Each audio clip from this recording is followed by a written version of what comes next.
प्रिय छात्र एवं छात्राओं, आज मैं शास्त्री प्रथम खंड अनिवार्य द्वितीय पत्र हिंदी में निर्मला उपन्यास के 25वें सर्ग में जो पहले मैं चर्चा कर चुका हूँ उससे आगे चर्चा करने जा रहा हूँ, जो इस प्रकार से हैं।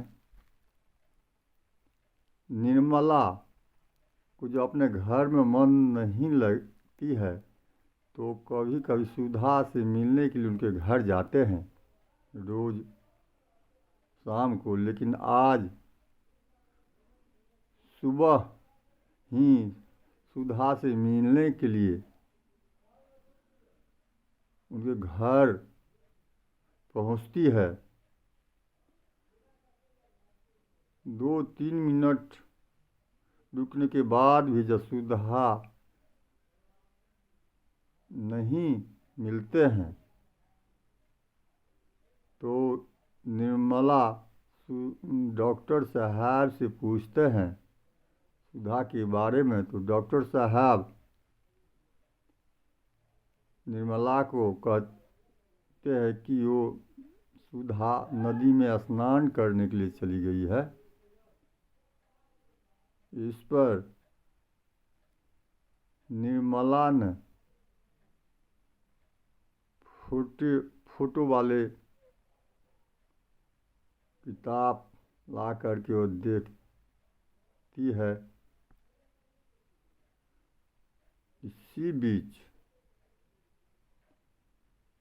निर्मला को डॉक्टर साहब ने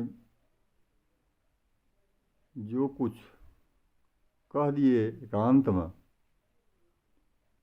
वह मुंह लटकाए हुई सुधा जब उनके घर से निकलती है तो एकाएक निर्मला जब घर से निकलती है तो दरवाजे पर सुधा तांगे से स्नान करके उतरती है, किंतु निर्मला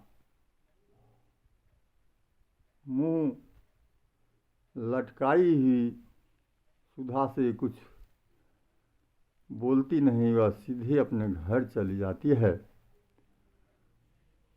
तो सुधा को जो चोट लगती है वह सबसे कहने लगती है क्या बात है, कुछ कह नहीं तो दिया निर्मला को। इस बात को देखकर वह अन्वेषण में लगी हुई है। महरी से पूछने लगती है तो सुधा कहती है तुम्हें यहाँ बैठे देखकर चली गई होगी। डॉक्टर साहब से कहते हैं बस किसी महरी ने कुछ कह नहीं दिया, क्योंकि वह नीच जात की है, किसी को बात करने की तमीज़ तो नहीं है। अरे या सुंदरिया जरा यहाँ तो आ। इस पर डॉक्टर साहब कहते हैं उसको क्यों बुलाती हो, वह यहाँ से सीधे दरवाजे की तरफ, महरियों से बात तक नहीं हुई है। इस पर सुधा ने फिर उत्तर दिया। डॉक्टर साहब का कलेजा धक धक करने लगी। मैं भला क्या कह देता, या के बाद क्या ऐसा गंवार हूँ। सुधा इस पर कहती है तुमने उन्हें आते देखा तब भी बैठे रह गए। तो डॉक्टर साहब कहते हैं मैं यहाँ था ही नहीं, बाहर बैठक में अपनी ऐनक ढूंढता रहा। जब वह न मिली तो मैं सोचा शायद अंदर ही हो। यहाँ आया तो उन्हें बैठा देखा। मैं बाहर जाना चाहता था कि उन्होंने खुद पूछा किसी चीज़ की ज़रूरत है। मैंने कहा जरा देखना। यहाँ मेरी ऐनक तो नहीं है। ऐनक इसी सिरहाने वाले ताक पर थी, उन्होंने उठा कर दे दी, बस इतनी सी बात हुई। इस पर सुधा कहती है, बस तुम्हें ऐनक देती ही वो झल्लाई हुई बाहर चली गई, क्यों? डॉक्टर साहब कहते हैं, झल्लाई हुई तो नहीं चली गई, मैंने जाने लगी तो मैंने कहा बैठिए, वह आती ही होगी, न बैठी तो मैं क्या करता। इस पर सुधा ने कुछ सोच कर कहा, बात कुछ समझ में नहीं आती, मैं जरा उनके पास जाती हूँ, देखूं क्या बात है। डॉक्टर साहब कहती है, तो तू चली जाना, ऐसी जल्दी क्या है, सारा दिन तो पड़ा हुआ है। सुधा ने चादर ओढ़ते हुए कहा, मेरे पेट में खलबली मची हुई है, कहते हो जल्दी क्या है। सुधा तेजी से कदम बढ़ाती हुई निर्मला के घर की ओर 5 मिनट में जा पहुंची।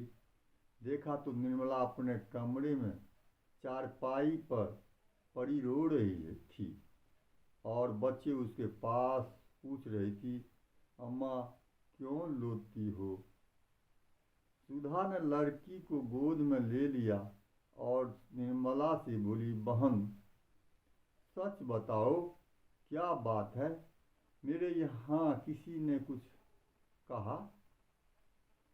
मैं सबसे पूछ चुकी हूँ, कोई नहीं बताता है।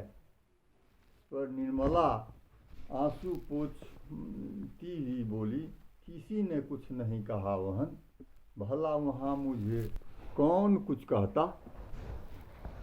सुधा तो फिर मुझसे बोली, क्यों नहीं, आते रोने लगी। निर्मला, अपने नसीबों पर रो रही हूँ और क्या। इस पर सुधा कहते, तो यूँ न बताओगी तो मैं कसम खा लूँगी। निर्मला इस पर कहती है, कसम न खाना भाई, मुझे किसी ने कुछ नहीं कहा, झूठ किसे लगा दूँ। सुधा, खाओ मेरी कसम। निर्मला, तुम तो नाहक जिद करती हो।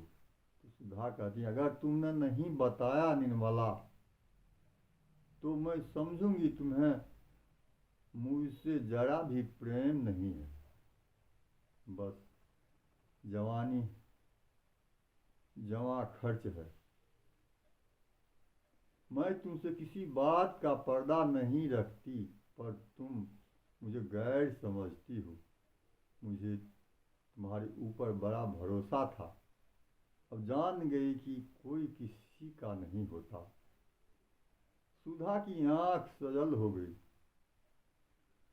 उनके बच्चे को गोद से उतार दिया और द्वार की ओर चली। निर्मला ने उठकर उसका हाथ पकड़ लिया और रोती ही सुधा से की ओर, सुधा कहती है, सुधा मैं तुम्हें पैरों पकड़ती हूँ, मत पूछो, तुम्हें दुख होगा और शायद मैं अपना मुंह न दिखा सकूं। मैं अभागिनी न होती तो यह दिन क्यों देखती। अब तो ईश्वर से यही प्रार्थना है कि संसार से मुझे उठा ले। अभी यह दुर्गत हो रही है तो आगे न जाने क्या होगा। इन शब्दों में जो संकेत था वह बुद्धिमती सुधा से छिपी न रह सकी। वह समझ गई कि डॉक्टर साहब ने छेड़छाड़ की है। उनका हिचक हिचक कर बातें करना और उसके प्रश्नों को टालना, उनकी यह ग्लानिमय क्रांतिहीन मुद्रा उसे याद आ गई और सिर से पांव तक कांप उठी। बिना कुछ कहे सुने सिंहनी की भांति क्रोध से भरी ही द्वार की ओर चली। निर्मला ने उसे रोकना चाहा, पर न पा सकी। देखते देखते सड़क पर आ गई और घर की ओर चली। तब निर्मला वहीं भूमि पर बैठ गई और फूट फूट कर रोने लगती है। छात्रों, 25वां परिच्छेद का यहाँ अंत हो जाता है। इसके बाद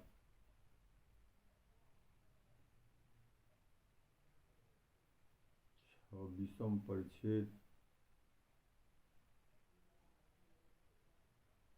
फिर दूसरे दिन चर्चा करूँगा।